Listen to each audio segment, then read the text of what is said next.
Tonight's story begins inside a frozen prison, where a human prisoner has no weapon, no rank, and no promise of rescue. All he has are small things: a folded blanket, a shared cup of water, a list of names. But when fear breaks the prison apart, those small things become the only reason anyone survives. This is not a story about escape. It is a story about the quiet kind of hope that keeps people human. The prisoner who taught his guard to wait at the Threxian Academy for post-war custody, the youngest officers expected Varrik Sen to speak about locks, force, and discipline. By then, Varrik was old, though age showed differently on a Threxian. His gray-blue skin had darkened like stone under rain, and two of his four hands rested behind his back while the smaller pair held a single black pebble on the lecture table. The room was warm, bright, and clean. None of those young officers had ever stood watch in Kharon Hold, where the walls sweated frost, the food ran thin, and the lights flickered as if even the prison was tired of surviving. Varrik looked at the pebble for a long moment. Then he said, "I once thought a human was broken because he made his bed." Several officers shifted in their seats. One broad-shouldered cadet raised his upper hand. His name was Toval Breen, a young officer who would one day learn that order was not always the same thing as control. "A prisoner made his bed, sir." Every morning, Varrik said, in a cell block where no one knew if peace had failed, if food would come, or if the doors would ever open. The officers waited for the rest. They expected the lesson to become a warning. A human prisoner builds trust. A human prisoner starts a riot. A human prisoner exploits softness. That was what Varrik had believed too. He touched the pebble with one finger. "I kept this stone because it taught me that hope is not always noise. Sometimes it is maintenance." The hall grew quiet. Varrik began again, and this time his voice carried them back to Kharon Hold. Kharon Hold sat inside a mining asteroid at the edge of a frozen trade belt. Before the war, it stored water ice or filters and emergency fuel. During the ceasefire, it became a prison, camp for captured soldiers and civilians from more species than its builders had ever planned to hold. The place was dangerous because it did not look like cruelty at first. It looked like shortage, narrow corridors, weak heat coils, pale lights, thin food, delayed supply convoys, rules that sounded practical until they stripped the prisoners of almost everything that made waiting bearable. The outer rock groaned whenever the temperature dropped. The prisoners said the place sounded like an animal sleeping with its teeth clenched. Kharon Hold was not built to be cruel. That was one reason it became cruel so easily. The guards could say the heat was low because the old mining coils were not designed for full habitation. They could say the food was thin because supply convoys were delayed by the ceasefire lines. They could say the lights were pale because bright light wasted power. Each explanation was true enough to survive inspection. But truth, when cut too thin, can still starve a room. The prisoners came from battles that had ended in different languages. A Dravik officer might sleep 3 bunks from a Relian medic who had treated the people his unit attacked. A Tavi elder might share a ration line with a young mechanic who once repaired enemy drones. The war had put them on opposite sides. The camp put them close enough to hear each other breathe. Varrik Sen was a young Threxian custody officer then, assigned to keep order in Block 7. He believed distance was safer. Give prisoners numbers. Give them portions. Give them rules. Do not give them rituals. Rituals became identity, and identity became movement. Evan Cole seemed to understand identity differently. Evan was a prisoner from Earth, a field recovery officer captured near the end of the war. When he asked a name, he did not ask for faction. He asked how it should be said. When a prisoner gave a shortened version, Evan repeated the full one once, carefully, as if the extra syllables mattered in a place built to reduce everyone. Varrik first noticed this with Mira Sol, a frail civilian technician whose body could not handle the camp rations without extra salts.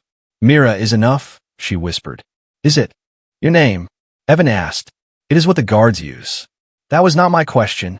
She looked at him for a long time. "Mira Sol." Evan nodded. "Mira Sol, then." Varrik wrote that down as another sign of influence building. Only later would he understand that Evan was not building a faction. He was rebuilding edges around people who were beginning to blur. Varrik had 2 scars on his right shoulder, fresh rank bands on his uniform, and a hard belief that a guard kept order by removing uncertainty. He had learned that belief in the Threxian campaigns, where a false rescue signal once drew an entire platoon into an ambush. Varrik had seen soldiers die because they believed help was closer than it was. After that, he trusted confirmed data, sealed orders, counted stores, and nothing else. Hope without evidence was not courage to him. It was contamination. So when Evan began creating small routines inside Block 7, Varrik did not see discipline. He saw a dangerous kind of false comfort. The human arrived during the 73rd cold cycle of detention. He was not large for a human.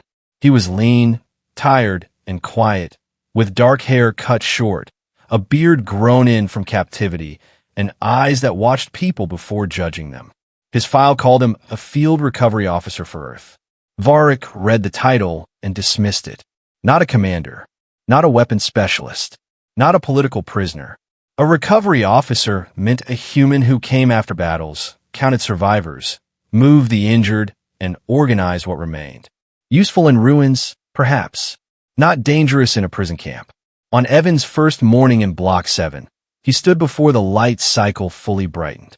He shook frost from his blanket, folded it in half, then in half again, and cleared the narrow strip beside his bunk.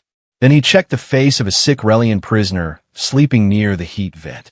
After that, he took a small shard of wall coating and marked one line behind a loose pipe. Varrik saw it from the guard walk. "What is he doing?" asked Tovelbreen, the young junior guard under Varrik's command. Repeating meaningless behavior, Varrik said, "Watch for cognitive fracture." Evan repeated the same pattern the next morning, and the next. Fold the blanket. Clear the floor. Check the sick. Mark the day. Drink half the water. Save half. Stunt. Stretch. Speak to whoever would answer. Varrik wrote in the daily report that the human displayed repetitive maintenance behavior, possible mental deterioration under confinement. The report sounded correct. It was also wrong. The first time Varrik heard Evan speak to the block, there was no speech at all. No call for unity. No prayer. No promise that rescue was close.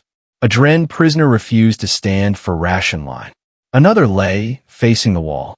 Mirasol had stopped eating because the nutrient paste made her species ill unless mixed with salts no one had enough of. Kellen Rusk, a hot-tempered Dravik officer with red-brown skin and heavy neck plates, laughed from the far bunk. He had once commanded troops in the war, and he hated any kind of waiting that reminded him of surrender. "Let them sleep," Kellen said. "It changes nothing. The doors stay closed." Evan sat up. He looked as tired as any of them. "Doors are not the first job," he said. Kellen gave a rough sound. "What is the first job, human?" "Sit up."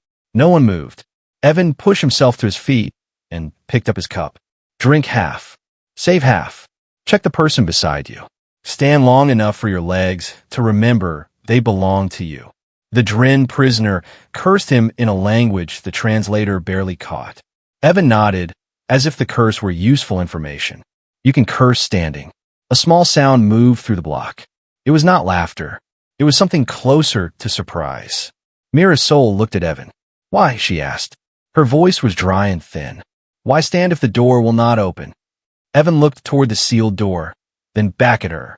"Because tomorrow, we do it again." Varrik almost stepped in. The sentence was empty. There was no evidence that tomorrow would improve. No evidence that peace talks still existed. No evidence that any prisoner in Block 7 would be alive in 10 cycles. Yet Mira sat up. Then the Dren did. Then 3 others. Varrik stared down from the guard walk and felt the first small irritation that would later become curiosity. The human was not promising rescue. He was moving them anyway. Over the next cycles, Evan's routine spread without orders. Prisoners began clearing their sleeping spaces because Evan did it. They stood for ration line because Evan stood. They checked the week because Evan asked names instead of cell numbers. That was when Varrik stopped thinking of Evan as broken and began thinking of him as dangerous. A camp could survive anger. Anger rose, spent itself, and could be contained. Quiet influence was harder. Varrik noticed that Evan knew who needed water first, which species could not digest cold protein, which prisoners had old rivalries, and which ones should not be placed shoulder to shoulder in ration line. He noticed Evan trading half his own portion for salt crystals, then mixing them into Mirasol's paste without ceremony. When Varrik searched Evan's bunk, he found a strip of fabric tucked inside the blanket seam. Names covered it. Beside each name were small marks. Varrik held the fabric up. "Explain this." Block 7 went still. Kellen Rusk smiled from the back. He expected punishment. Perhaps he wanted it. Punishment would prove that the guards feared prisoners more than hunger. Evan looked at the fabric. "It is a list. I can see that. Then you can read it." Varrik's translation lens moved through the marks.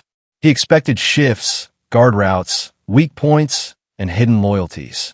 Instead, he found species needs, injuries, sleep patterns, ration adjustments, and emotional warnings.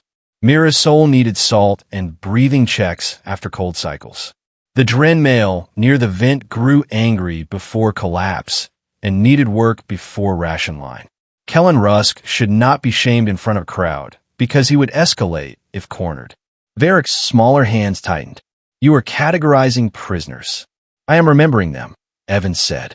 "For what purpose?" Evan's answer was quiet. "Hungry people become numbers faster than you think." Varrik did not know what to do with that sentence. It sounded like compassion, but it functioned like logistics. It sounded soft, but the block had been calmer since Evan began using it.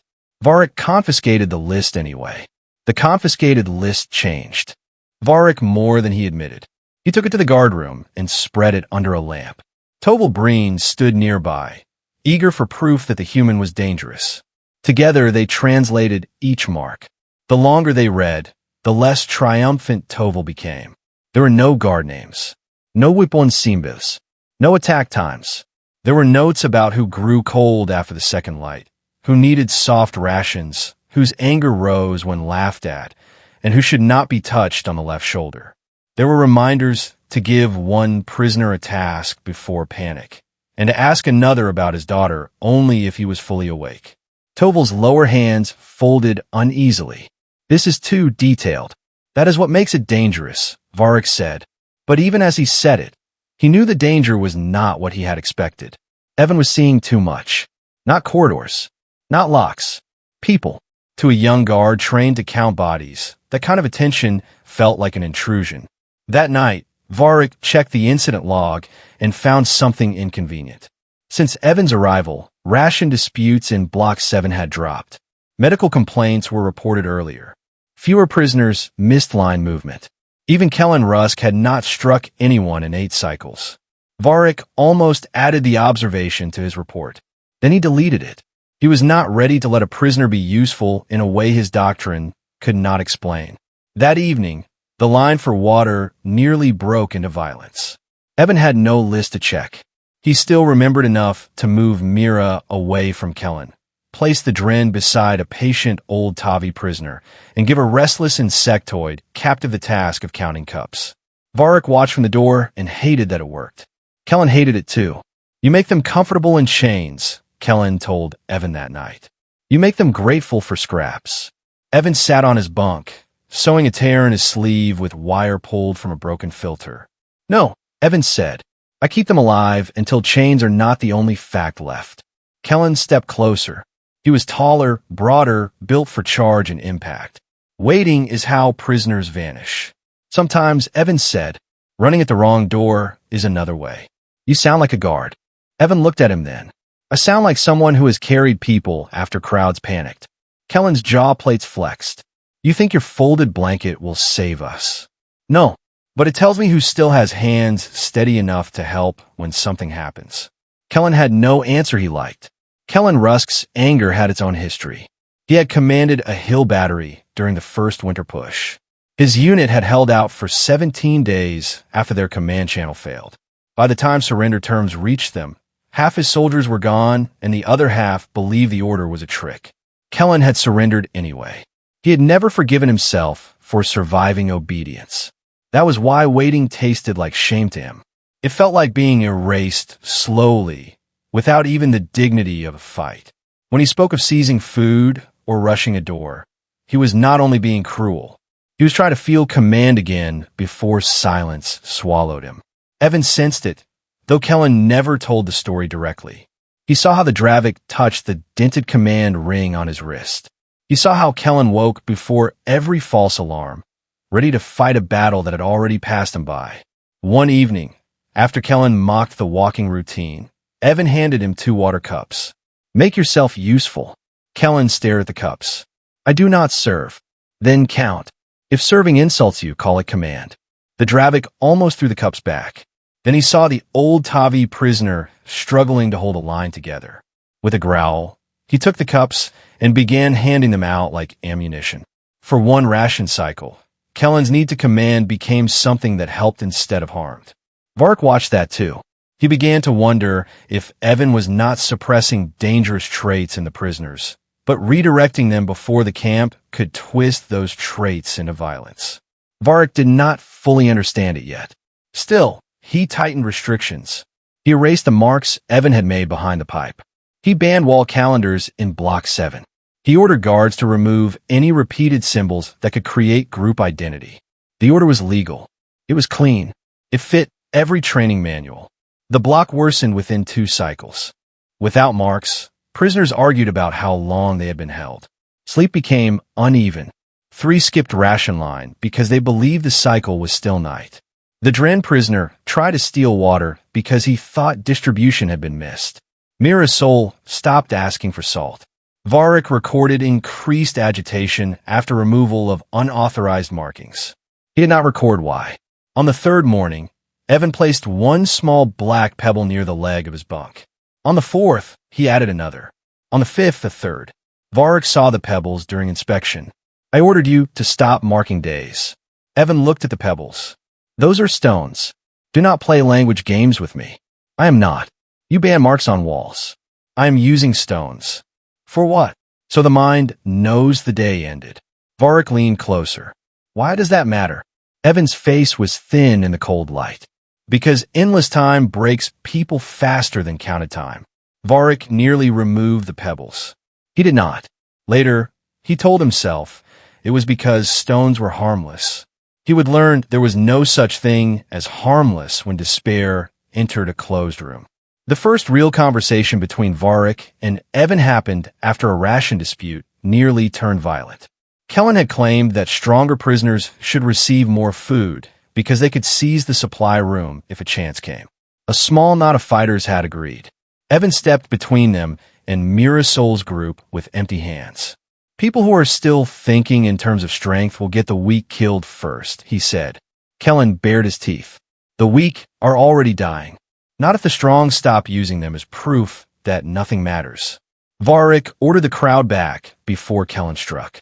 Afterward, he had Evan brought to the guard alcove. "You could end this by telling them release is certain," Varrik said. "They trust you. Use that." Evan's eyes moved to the frost around the door seal. "Is release certain?" Varrik said nothing. "Then I will not buy peace with a lie. You speak of tomorrow every day. I do not tell them tomorrow will be better." "What do you tell them?" Evan's answer came slowly. "I tell them to live today in a way that leaves room for tomorrow." Varrik studied him. "That is not a plan. It is when plans have been taken away." For the first time, Varrik asked the question without contempt. "Where did you learn this?" Evan did not answer at once. The guard alcove hummed with old heat lines. Beyond the glass, Block 7 settled into evening. Someone coughed. Someone whispered a prayer in a language that the translator refused to touch. "Halden Station," Evans said. Varrik checked the name in his memory and found a ruined field hospital from the middle years of the war. "You were there. I was assigned there after the shelling. We had wounded from 4 units and civilians from the river towns. We expected evacuation in 2 days. It did not come. No." Evan's hands rested open on his knees. Varrik noticed the scars then, not from chains but from old field work. Small burns. Heel cuts. A finger joint that had been broken and set poorly. "At first we did everything right," Evans said. "Water times. Bandage checks. Names called every hour. Sleep rotations. Then the power failed. Then the radio failed. Then people started saying none of it mattered. He paused. Varrik did not interrupt. We stopped writing names first. Then we stopped waking the quiet ones. Then we stopped making the people who could stand walk. We told ourselves we were saving energy. His voice stayed level, which made the memory worse. A boy named Arlen kept asking if his sister was on the next evacuation list. I said I would check. I did not. Not that hour. Then not the next. There were too many things. What happened to him? Evan looked through the glass toward the block. He got quiet. We thought quiet meant stable. Varrik understood enough. Evan continued. My old commander survived Halden. He told me, after that, when the big right thing is impossible, you do the next small right thing. Not because it will save everyone. Because if you stop, you lose people before death reaches them. Varrik felt a familiar resistance rise in him. You think routine can defeat war? No, Evan said. I think routine can keep war from finishing its work inside us. That was the first time Varrik understood the shape of Evan's purpose. Evan was not promising to save everyone. He was keeping them alive long enough to still choose who they were. That night, Evan told a story in Block 7. Kellen mocked him before he began. Will your story open the doors, human? No, Evan said. Will it bring food? No. Then why speak? Evan looked at the prisoners gathered under the dim heat strip. Because before this place, you all had somewhere else. Some of you are starting to forget that. The story was not grand. It was about a rescue crew trapped in a collapsed tunnel who survived by keeping a water schedule and calling out names every hour. It had no miracle ending. The crew did not sing. They did not defeat an army. They waited, worked, and kept each other awake until the drilling team found them. When Evan finished, Block 7 remained silent. Not obedient. Settled.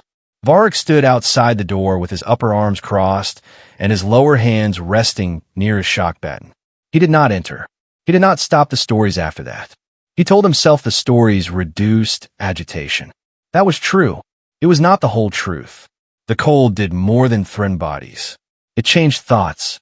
In low heat, prisoners dreamed badly. They woke angry, ashamed of needing warmth, jealous of anyone closer to a vent. Species with thick blood slowed. Species with thin skin shook until their teeth or mandibles clicked. The guards called it environmental stress. Evan called it the hour when people stopped believing other people were real. He made them talk during that hour. Not loudly, not all at once. A name, a place, a food they missed, a tool they knew how to use, a small task they had done before the war. The old Tavi had once repaired orchard pumps. Mirasol had designed relay housings for civilian ships. The Dren prisoner had raised 3 hatchlings and knew how to braid heat cloth. Even Kellen, after many refusals, admitted he knew how to build field shelters from broken armor. Evan stored every answer, not in a notebook after his list was taken. In use. The next time a cloth tore, he gave it to the Dren. When a vent cover rattled, he called the old Tavi. When a frightened prisoner needed a job that would keep his hands busy, Evan asked Mirasol to teach him a relay, not with string pulled from a blanket. Kharon Hold had tried to make them wait as prisoners. Evan made them wait as people with functions. That difference was invisible to the wall cameras, but not to Varrik. The night that changed Kharon Hold began with a broken signal. It came through the ceiling speakers as static, then fragments of a military channel. Words fell into the block like sparks. The talks had failed. Transfers were likely. There was no guarantee. The message cut out before confirmation. That was enough to break the thin trust holding Block 7 together. Kellen Rusk was on his feet before the echo died. The Dravik officer heard failure in every broken word, and failure always dragged him back to the surrender he could not forgive. You hear that? He shouted. They're moving us. They will bury us deeper or trade us for dead names. The supply room opens during guard shift. We take food now. Voices rose. The Dren prisoner shoved another back. Mira's soul covered her ears. The old Tavi prisoner began rocking. Someone yelled that the guards had lied. Someone else screamed that peace was a story. On the guard walk, Commander Razvin gave the order Varrik expected. Razvin was the camp commander, and he believed a frightened block should be contained before it could think. Prepare suppression, Raz said. Varrik's hands moved toward his baton. Then Evan stood on the lower step near the ration hatch. He did not shout. He raised one hand. Mirasol. The technician looked up, startled by her own name. Sit center. You lose heat fast. She moved before thinking. Dren. Outer line. You have his shoulders. The Dren glared. Do not command me. I'm asking you to keep Mira alive. The Dren hesitated, then stepped outward. Kellen. Kellen turned, furious. Do not make frightened people run hungry. You know what happens when a line breaks. You want them docile. I want them breathing when the right door opens. More prisoners were looking at Evan now. He gave them no grand speech, only small instructions their bodies already knew. Anyone who received full ration today, raise a hand. Anyone who did not, stay seated. Tabi Elder, count cups. Marine species, keep claws covered. No one takes a second portion until Myra's group is checked. Varrik watched the crowd respond to a structure they had practiced for weeks without knowing it was practice. It might have held. Then the heat failed. The lights dimmed to a weak blue. A long metallic crack moved through the floor. Frost spread across the lower vents in white veins. A guard shouted from the south corridor that the heat coil had failed in Block 7's lower cells and the door seals were freezing. The old system had finally broken. Within moments, the temperature began to drop. The panic changed shape. A moment before, the prisoners had feared betrayal. Now they feared freezing in a locked room. Razvin's voice came through Varrik's comm band. Keep all prisoner locks engaged. Engineering team is en route. Varrik looked at the frost on the inner window. Engineering was 12 minutes away if the lift worked. Longer if the ice jammed the shaft. Mira's soul was already shivering. Evan looked up at Varrik. Nopli. No akiasastion. Just the terrible calm of someone who understood time. Open the inner gate, Evan said. Raz heard it through the channel. Do not comply. Varrik's training answered before his conscience did. Opening inner gates during agitation was forbidden. It gave prisoners movement. Movement became momentum. Momentum became riot. Evan seemed to know every thought behind Varrik's eyes. If you keep it sealed, the weak die first, he said. If you open it without order, they run. Open it with a line. Kellen laughed once, sharp and desperate. There, even the human says open it. Evan turned on him. Not for running. For moving the cold block to the middle corridor. You do not decide that. No, Evan said. But you can help, or you can get people killed while pretending that is courage. Kellen's neck plates flared. Varrik made his choice. He opened the inner gate. The sound of the lock releasing passed through Block 7 like a shock wave. Bodies leaned toward it. Fear became hunger for motion. Evan stepped into the gap before anyone could rush. Names, he said. You move when your name is called. Kellen snarled. Move aside. Evan did not. If you run first, the weak fall. If the weak fall, the line breaks. If the line breaks, no one reaches heat. You think I fear you? No, I think you fear waiting. That struck harder than a blow. The first crew moved. Mirasol in the center. 2 strong prisoners on either side. The Dren and Kellen's own Dravik fighters on the outside, where the cold hit first. Blankets were layered over bodies by need, not rank. Water cups passed backward. Names were called at every gate. Varrik stood with the controls open and realized the human had built a camp inside the camp. Not a rebellion. A nervous system. During the cold evacuation, the routine saved them in ways too small for heroic reports. Aurelian youth began to sink to the floor, eyes unfocused. Mirasol saw it, because Evan had taught the inner line to watch faces, not just feet. She called the name before the youth fell. The Dren prisoner used his broad shoulders to block the draft at the corridor turn. He grumbled that humans made terrible plans, but stayed exactly where Evan placed him. Kellen Rusk tore lining from his own outer wrap and shoved it into the gap beneath the frozen door. When a Dravik fighter stared at him in disbelief, Kellen snapped at him. Do not waste heat, looking impressed. Even Toval Breen, on the guard side, began repeating Evan's name calls without being ordered. His Threxian voice mangled some vowels, but the prisoners answered anyway. That was when Varrik understood that command and control were not the same thing. He had control of the locks. Evan had command of the panic. In that corridor, command mattered more. They were halfway through the technical corridor when the second failure came. A maintenance door at the outer shell jammed open a handspan. Beyond it lay a service passage leading toward an emergency airlock. To terrified prisoners, it looked like freedom. Kellen saw it first. Outside, he said, we can reach the surface beacon. The word moved faster than thought. Outside, freedom, escape. Varrik knew the truth. There was no reachable beacon. The surface beyond that passage was exposed vacuum cold, broken by mining shafts and rock ice. No prisoner in camp clothing would last long enough to regret the mistake. But the word outside had already spread. A few prisoners surged toward the opening. Kellen moved with them. Evan broke from the line and stood in front of the door. Kellen shoved him. Evan hit the wall, caught himself, and stepped back. Move. No, you have forgotten freedom.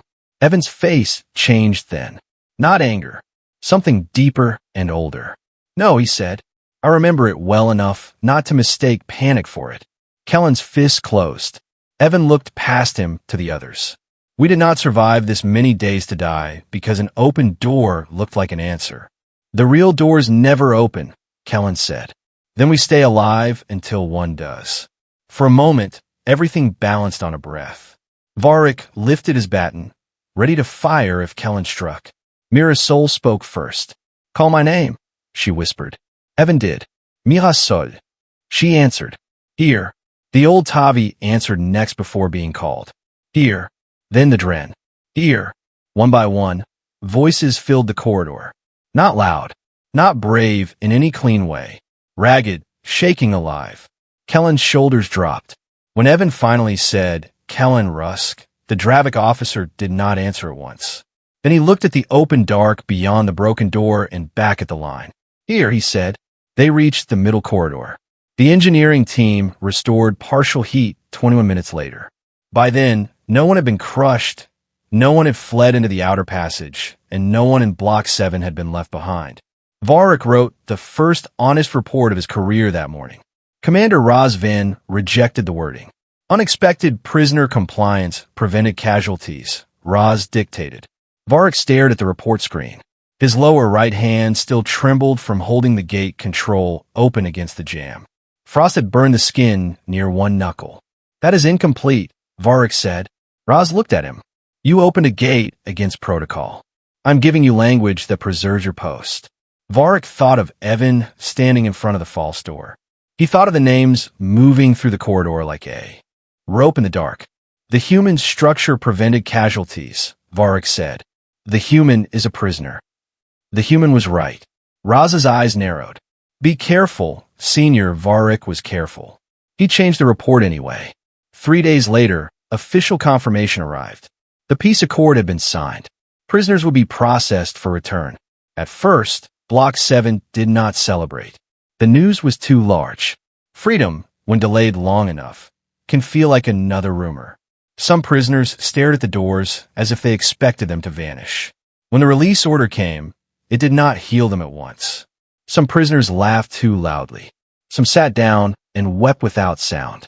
Some grew suspicious because hope that arrives late can feel like another trap.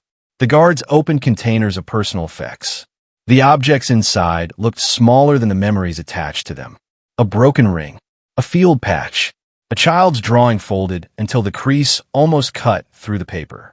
Evan received a sealed cloth pouch with his Earth service tag and a photograph worn pale at the edges.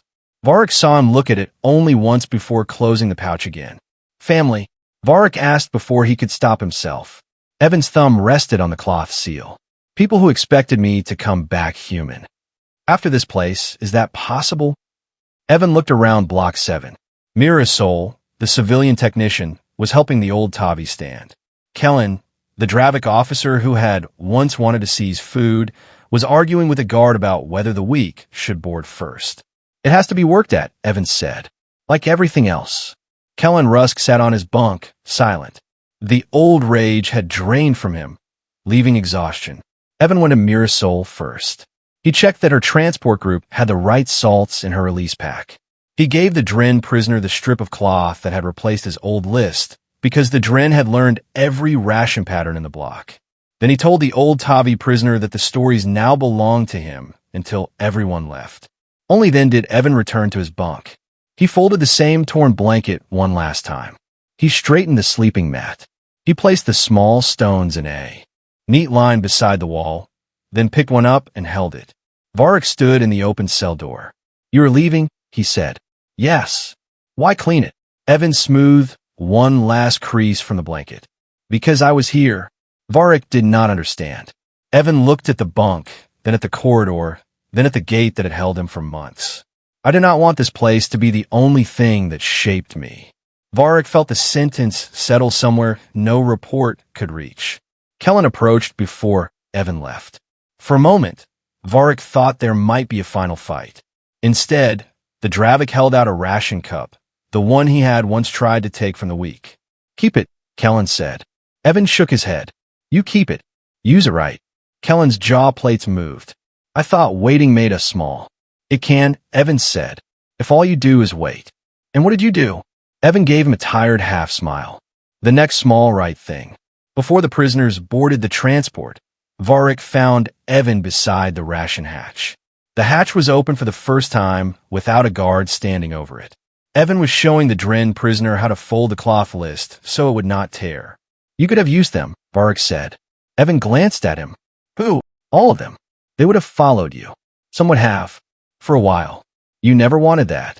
"I wanted them to still know their own names when they left." Varrik looked toward the corridor, where Kellen was lifting Mirasol's pack without asking whether she needed help. "That is a strange victory." Evan's tired smile returned. "Most real ones are." Varrik wanted to ask whether humans always thought this way. Whether every Earth prisoner would fold a blanket and build a system from cups, stones, and names. But he had already learned the danger of turning one person into a species too quickly. So he asked a smaller question. "What should I call what you did?" Evan considered it. "Keeping room for tomorrow," he said. Then he walked toward the transport line. The phrase sounded too gentle for a military report. Still, Varrik remembered it because it explained the entire camp better than any security code he had been taught. He did not understand it fully yet, but he knew it would follow him. When Evan Cole walked out of Kharon Hold, he did not look like a victor. He looked thin, cold, and older than when he had arrived. But he walked out upright. Behind him, Block 7 did not cheer like an army. It stood in lines that no guard had ordered. Prisoners answered their names as they were called for transport. They checked who was missing. They moved the weak first. Varrik watched and understood that the human had left behind no weapon, no hidden tunnel, and no rebellion. Only habits. And those habits outlasted the locks. Years passed. Kharon Hold was dismantled after the prisoner exchange. Its old corridors were sealed. Its records moved into post-war archives. Varrik remained in custody service, though never again in quite the same way. He argued for policies that irritated older commanders. Prisoners were allowed to keep calendars under supervision. Blocks were assigned cleaning routines. Ration distribution included prisoner aids from multiple species. Story periods were permitted during rest cycles if monitored. Name lists were kept by staff and prisoners both, so no one became only a number. Some called it human softness.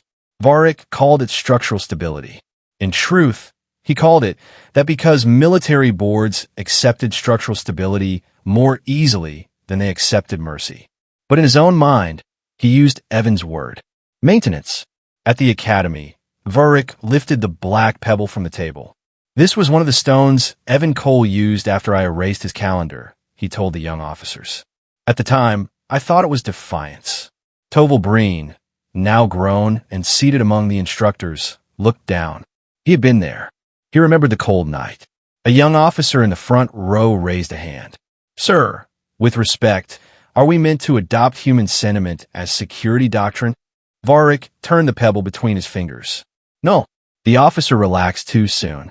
"We are meant to stop confusing dignity with weakness." The room went still. Varrik continued. "I once believed hope was a prediction, a claim that the future would improve. I believed such claims were dangerous without data."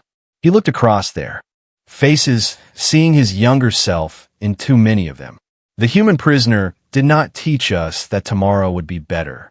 He taught us to live today in a way that left room for tomorrow. He placed the pebble back on the table. In Kharon Hold, I saw prisoners who were hungry, cold, afraid, and angry. I saw a door open at the wrong time. I saw a riot almost begin. I saw a heat system fail. I saw protocol become too slow for the living. His voice lowered, and I saw a human with no weapon and no authority hold a camp together by calling names, sharing water, folding a blanket, and refusing to let fear decide what kind of beings they would become. No officer moved. Varrik knew some would still prefer locks. Locks were simple. Dignity was harder. Dignity required watching closely. It required admitting that prisoners were not safer when stripped of every small proof that they still belonged to themselves. He looked once more at the pebble. "Remember this," he said. "When a captive stops making a place to sleep, stops counting days, stops answering to a name, and stops caring whether the weak eat first or last, you may think they have become easier to manage." He let the silence hold. They have not. They have become closer to the edge. At the back of the hall, Tovel Breen stood. His voice was rough. "I was there," he said. "The human did not save us by opening the prison." Varrik nodded. Tovel finished the thought. "He saved us by making sure there were still people inside when the prison opened." That was the line the young officers remembered. Not all of them understood it that day. Varrik had not understood it when he first saw Evan Cole fold a torn blanket in a frozen cell block. But years later, whenever Varrik entered a detention hall and saw a prisoner smoothing a sleeping mat, marking a day, sharing a cup, or telling a quiet story to someone who could not sleep, he no longer saw weakness. He saw a small place being defended. He saw tomorrow being kept open by hand. In the end, Evan Cole did not teach them how to escape. He taught them how to remain human while they waited. In Kharon Hold, he had no weapon, no rank, and no promise that peace would ever come. All he were small things. A folded blanket, a marked day, a shared ration, a name spoken before it could become a number. Those small things became stronger than panic, stronger than hunger, stronger than the cold. Maybe that is what made the humans different. They did not need proof that tomorrow would be better before they prepared place for it. They did not call hope a feeling. They treated it like maintenance, something done by hand when the heart was too tired to believe. And when the door finally opened, Evan did not leave as a man shaped only by prison. He left as a man who had kept one small part of himself free the entire time. So if this story stayed with you, please give it a like, share it with someone who loves meaningful science fiction, and subscribe to the channel for more stories about what makes humanity different. And in the comments, tell me this. Do you think hope is something we feel or something we choose to maintain?